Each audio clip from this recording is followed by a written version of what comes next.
sorry. Go ahead.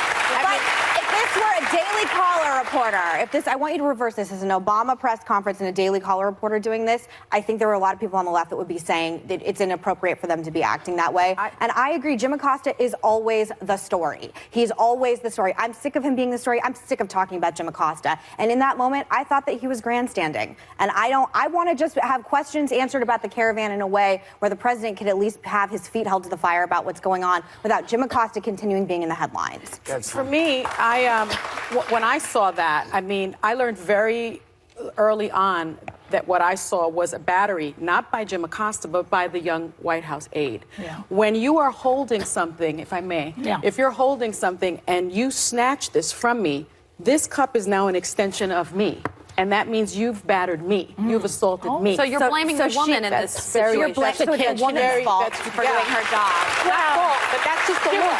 She was so I'm not assigning that White House intern should be arrested for battery. I'm telling you what the law is. So we should get her arrested for battery. I'm telling you what the law is. Clearly, I mean that is exactly. I'm telling you what the law is. Okay, hold on. Finish the.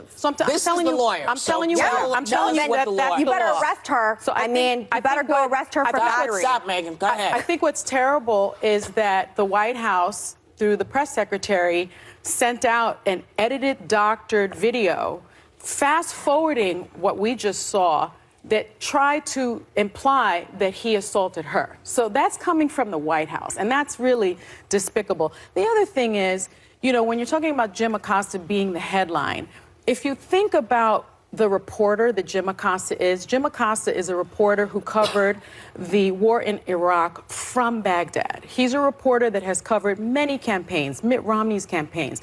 It doesn't mean he can't care about it. Kerry's campaign. He's covered politics for a long time. He has, you know, been he's asked very difficult questions of world leaders his entire career. He's the first foreign journalist in 50 years.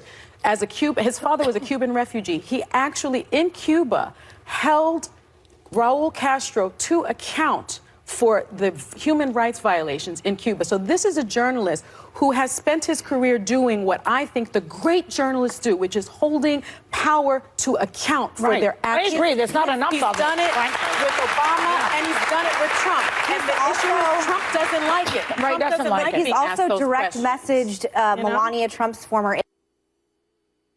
She also never got on a late-night TV show until this administration. I didn't know who Jim Acosta was at this level. I knew his name as a journalist. He is now a household name everywhere because of the Trump administration. He read the Sarah Sanders tweet going to the White House yesterday. It read that his access was revoked. He still went because he knew it would cause a problem and it would make a story. That's just an example. But wait a second. Why are we talking about Jim Acosta? Let's because talk he about made himself the story.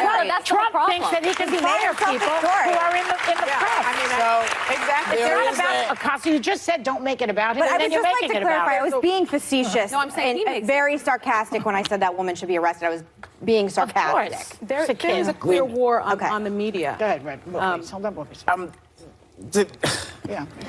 Bring us together, it's tough. Whoopi. These are tough conversations. No, they're actually not, because part of me will say this to everybody.